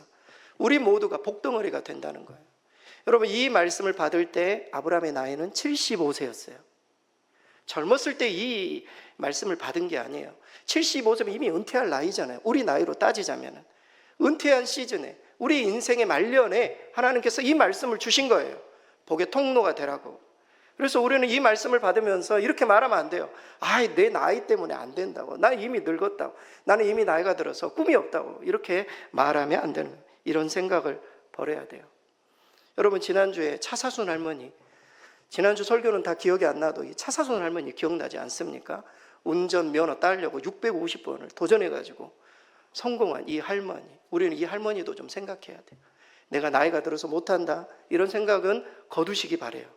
아브라함도 75세 하나님의 부르심을 받고 나아갔기 때문입니다. 나이 생각해가지고는 인생의 후반전을 역전시킬 수가 없는 것이죠. 여러분, 실제 미켈란젤로라는 이 미술가도 71세에 성 베드로 성당에 그 유명한 그림을 그렸습니다. 젊었을 때 그린 그림이 아니에요. 71세, 이미 환갑이 지나서 말이죠, 그림을 그렸단 말이죠. 여러분, 그 토마스 에디슨이 발명을 했는데 토마스 에디슨이 86세에 돌아가셨습니다. 80세 이상이 될 때까지 계속 발명품을 발명했어요.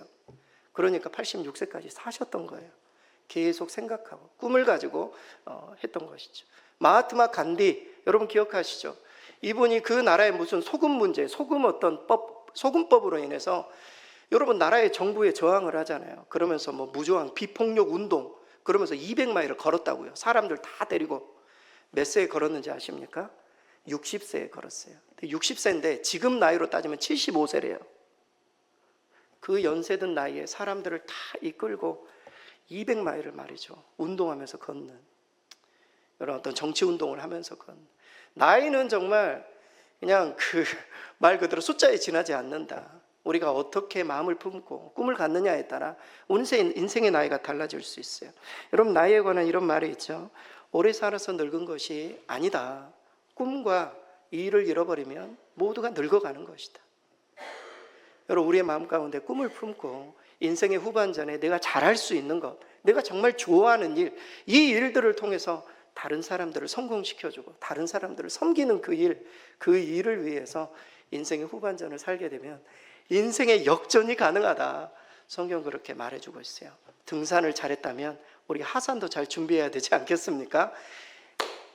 이 하산을 잘 준비해서 마지막 후반전에 인생 역전을 기대하실 수 있기를 바랍니다. 두 번째로 인생의 역전을 기대하기 위해서는 지금부터라도 조금씩 준비해야 돼요. 내가 은퇴하면 할 거야, 그러시면 안 됩니다. 은퇴하면 절대 못합니다. 은퇴하기 전에 지금부터라도 조금씩 그 일들을 준비하고 있어야 돼요. 내가 은퇴 이후에 나는 어떤 전문가가 돼요. 지금부터 시작을 해야 됩니다. 성경은 뒤에 네가 무엇을 해야 된다, 하나님께서 말씀을 주실 때 미래에 뭘 해야 된다, 이런 말씀을 주시는 게 없어요.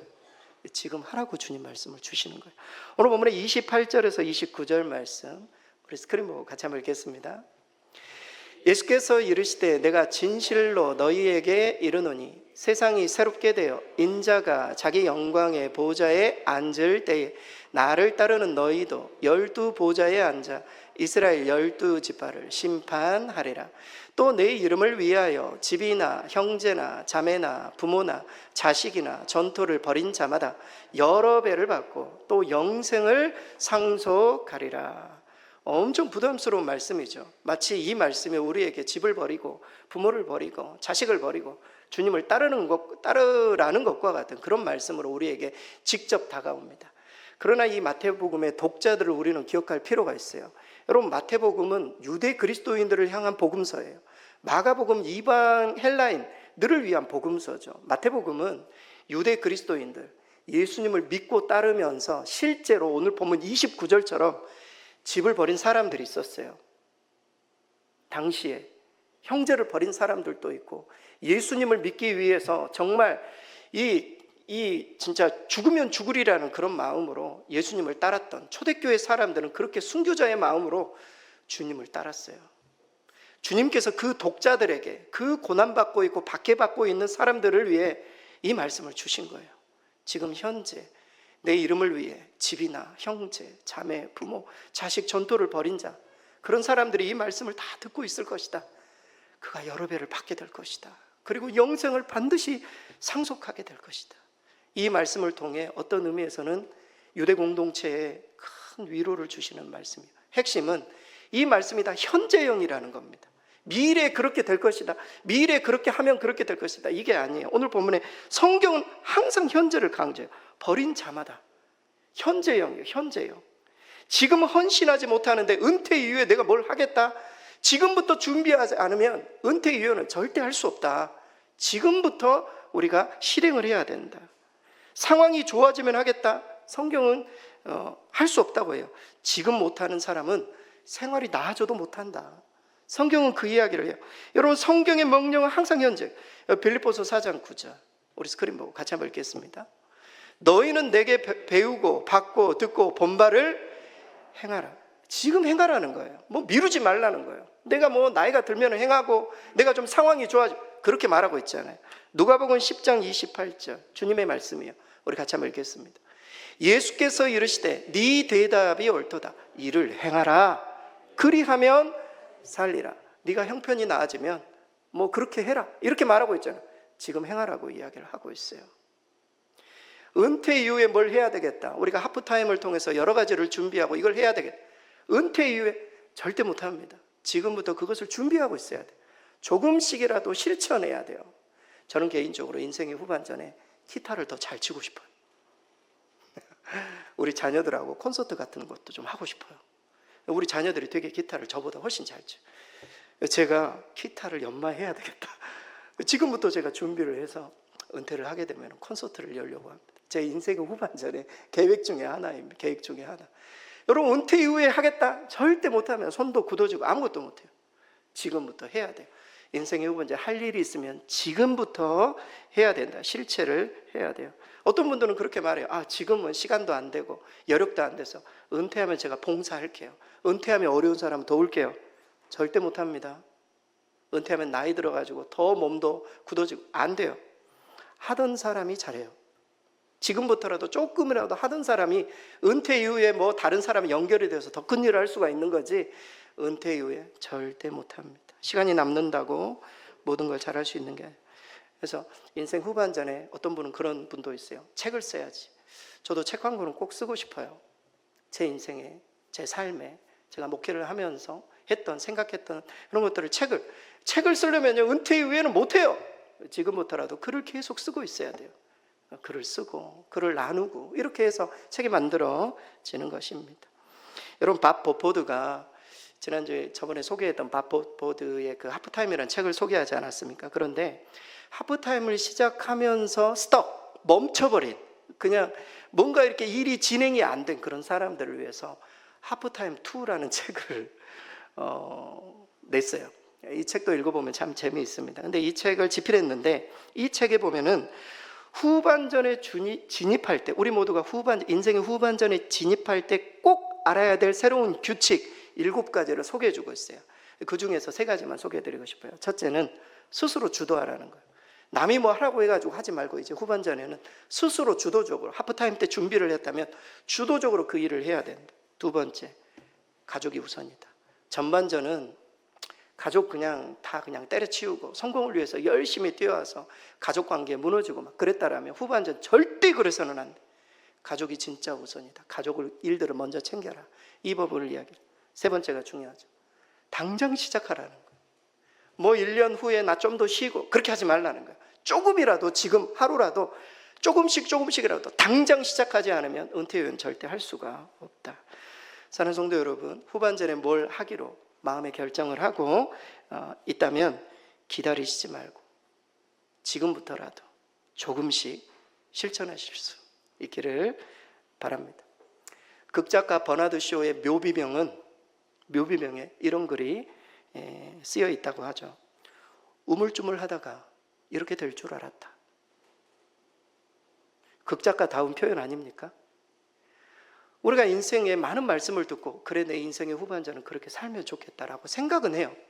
우물쭈물하다가 다 죽는 겁니다.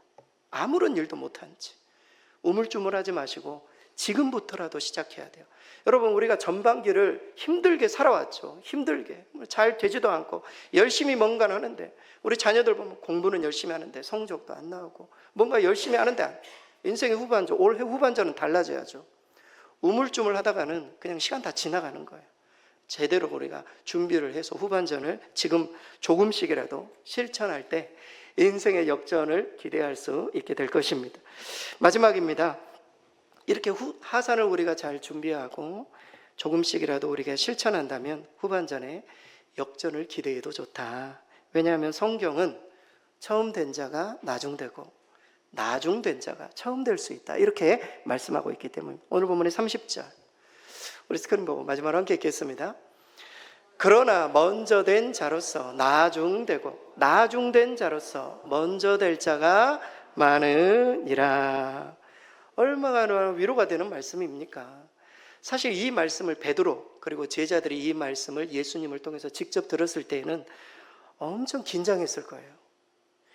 왜냐하면 자기들이 먼저 된 자거든요. 예수님을 먼저 따르는 자였잖아요. 그래서 이 사람들이 나중이 될 수 있고, 너희 지금 마음에 그냥 여유를 가지고 모든 것들을 얻을 수 있다, 뭐 이렇게 이야기를 예수님이 칭찬도 하셨죠. 그러나 뒤에 먼저 된 자가 나중 될 수 있다. 물론 이 말씀은 여러 해석이 가능해요. 당시 유대인과 이방인, 먼저 유대인이 먼저 된 자지만 나중이 될 수 있고, 이방인이 나중이지만 먼저가 될 수 있고, 당시의 바리새인과 사두개인들, 종교 지도자들 먼저 됐다고 생각하지만 그들이 나중이 되고 제자들이 먼저 될 수 있다, 뭐 이런 여러 해석들이 가능하지만 핵심은 하나님 나라는 대역전의 나라다. 얼마나 큰 소망입니까? 지금 당장은 어렵지만 하나님의 나라는 역전이 가능한 나라다. 사람들이 천국 가면 다 놀랄 거라는 거예요. 저 사람 아니라고 생각하는데 천국에 와 있는 것 얼마나 놀랄 일입니까? 역전이 일어나는 거. 제가 목회를 열심히 하고 그렇게 충성을 다했는데 천국에 딱 갔더니 저보다도 더 큰 면류관을 우리 성도님들이 받을 수 있단 말이죠. 역전이 일어나는 것이 천국임을 성경은 말해주고 있습니다. 전반전을 성공적으로 치렀다고 그 성공이 후반전까지 보장하지 않는다. 우리는 기억해야 돼요. 올해 전반을 실패했다고 그것이 후반까지 영향을 끼칠 것이다, 절대 그렇게 생각해서는 안 돼요. 역전이 가능하다, 이런 마음을 가지고 앞서 있었던 하산을 잘 준비하고 조금씩이라도 우리가 실천을 꾸준하게 하다 보면은 차사순 할머니처럼 성공하는 일들이 있어요. 역전이 일어난 일들이 우리 가운데 있습니다. 여러분, 하나님은 우리 인생의 전반전만 보고 판단하지 않으십니다. 인생 전체를 보고 우리를 평가하실 거예요. 여러분, 전도서 12장 13절에서 14절 우리 스크린 같이 한번 읽겠습니다. 일의 결국을 다 들었으니 하나님을 경외하고 그의 명령들을 지킬지어다. 이것이 모든 사람의 본분이니라. 하나님은 모든 행위와 모든 은밀한 일을 선악간에 심판하시리라. 우리의 모든 것, 전반전뿐만이 아니라 우리 인생의 모든 것들을 하나님께서 저울질하시고 우리를 평가하실 것이다. 주님 그렇게 말씀하고 있어요. 우리 인생의 후반전에 희망이 있는 이유이기도 합니다. 여러분, 하프타임이라는 책에 보면은요, 피터 드러거와 관련된 이야기가 굉장히 등장합니다. 피터 드러거, 경영학의 아버지다고 이야기를 하죠. 경영학을 공부하는 사람은 이 피터 드러거의 어떤 책들은 굉장히 많이 읽습니다. 그 스토리 가운데 이런 이야기가 나옵니다. 그는 13살 되었을 때 종교 선생님, 당시에 이제 미국이니까 미국 사회에서 종교를 가르치는 선생님이 있었대요. 그 선생님이 자기에게 평생 영향을 준 영감 있는 질문 하나를 던졌대요. 13세면 지금 중학교 1학년 정도 되잖아요. 이런 질문을 던졌다고 합니다. 이런 질문: 자네들은 어떤 사람으로 기억되고 싶은가? 중학생들에게. 피터 드러거가 13세 때 그런 질문을 선생님이 던진 거예요. 너희들은 어떤 사람으로 기억되고 싶은가? 아무도 대답을 못했대요. 그러자 선생님이 이렇게 말했다고 합니다. 자네들이 대답하리라고는 예상하지도 않았네. 기대하지도 않았네. 하지만 50세가 되어서도 대답을 하지 못하면 인생을 허비한 걸세. 50세가 되었는데도 어떤 사람으로 내가 기억되고 싶은지 그것을 의식하지 못한 채 살아간다면 우리 인생이 헛산 거라는 거예요. 우리 인생의 후반전이 그만큼 중요해요. 우리가 나머지 인생을 어떻게 마무리하느냐에 따라 우리 모두가 어떻게 기억될지가 결정이 날 수 있기 때문입니다. 정말 여기 앉아 계신 여러분들은 어떤 사람으로 자녀들에게 또 내 주변에 있는 많은 사람들에게 어떤 사람으로 기억되고 싶으십니까? 하나님이 나를 어떤 사람으로 기억해 주기를 여러분들은 원하십니까? 하프타임을 잘 가져야 돼요. 그래서 인생의 후반전, 전반전은 좀 내가 성공을 위해서 나를 위해서만 뛰어왔다면 인생의 후반전만큼은 성공 추구해서 의미를 가지고 가치 있는 그 일에 잘 준비해서 나아갈 때 우리 인생의 대역전이 반드시 일어날 것이다. 여러분 잊지 마시고 오늘 들었던 모든 말씀들을 꼭 실행에 옮기실 수 있기를 바랍니다. 마지막으로 영상 하나를 보여드리고 싶어요. 이 영상은 아마 우리 성도님들이 한 번쯤은 봤을 영상인데 안 보셨다면 너무 늦게 보신 겁니다. 안 보신 영상입니다. 이 영상의 제목은 어느 95세 노인의 수기예요. 이분이 95세에 적은 수기의 내용입니다. 한번 보겠습니다.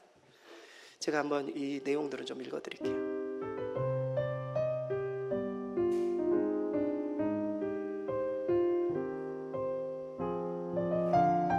나는 젊었을 때 정말 열심히 일했습니다. 그 덕에 65세 때 당당한 은퇴를 할 수 있었습니다. 그런 내가 30년 후인 95세 생일 때 얼마나 후회의 눈물을 흘렸는지 모릅니다. 내 65년의 생애는 자랑스럽고 떳떳했지만 이후 30년의 삶은 부끄럽고 후회되고 비통한 삶이었습니다. 나는 퇴직 후 이제 다 살았다. 남은 인생은 그냥 덤이다 라는 생각으로 그저 고통 없이 죽기만을 기다렸습니다. 덧없고 희망이 없는 삶, 그런 삶을 무려 30년이나 살았습니다. 30년의 세월은 지금 내 나이 95세로 보면 3분의 1에 해당되는 기나긴 시간입니다. 만일 내가 퇴직할 때 앞으로 30년을 더 살 수 있다고 생각했다면 난 정말 그렇게 살지는 않았을 것입니다. 그때 나 스스로가 늙었다고 뭔가를 시작하기엔 늦었다고 생각했던 것이 큰 잘못이었습니다. 나는 지금 95살이지만 정신이 또렷합니다. 앞으로 10년, 20년을 더 살지 모릅니다. 이제 나는 하고 싶었던 어학 공부를 시작하려 합니다. 그 이유는 단 한 가지. 10년 후 맞이하게 될 105번째 생일에 95살 때 왜 아무것도 시작하지 않았는지 후회하지 않기 위해서입니다. 이런 내용입니다. 이 수기는 호소대 설립자인 강석규 박사 실제 나이 95세에 쓴 글입니다. 그리고 실제 95세에 영어 공부를 새로 시작했고 103세에 별세할 때까지 그 공부가 이어졌다고 합니다. 여러분 연세가 어떻게 되시나요? 70세? 75세? 우리 장로님 76, 77. 저는 50. 나이 드셨습니까? 이제 늙었으니까 아무것도 못하나요? 앞으로 30년은 사실 거예요. 우리 장로님 20년은 사실 겁니다. 이거를 죽기 위해 기다리는 인생이 되지 않기 바랍니다. 이 오래된 시간을 지금부터라도 내가 뭘 해야 되겠다 이런 마음이 있으면 꾸준하게 차사순 할머니를 생각하시면서 계속 도전하고 계속 준비해서 인생의 마지막이 다가왔을 때 내가 최선을 다했노라. 많은 사람들에게 좋은 인상으로 기억돼서 하나님이 부르실 때 아멘하고 갈 수 있도록 여기 앉아 계신 우리 모든 성도들 하프타임 잘 보내서 인생의 역전을 경험하시는 저와 여러분 되실 수 있기를 바랍니다.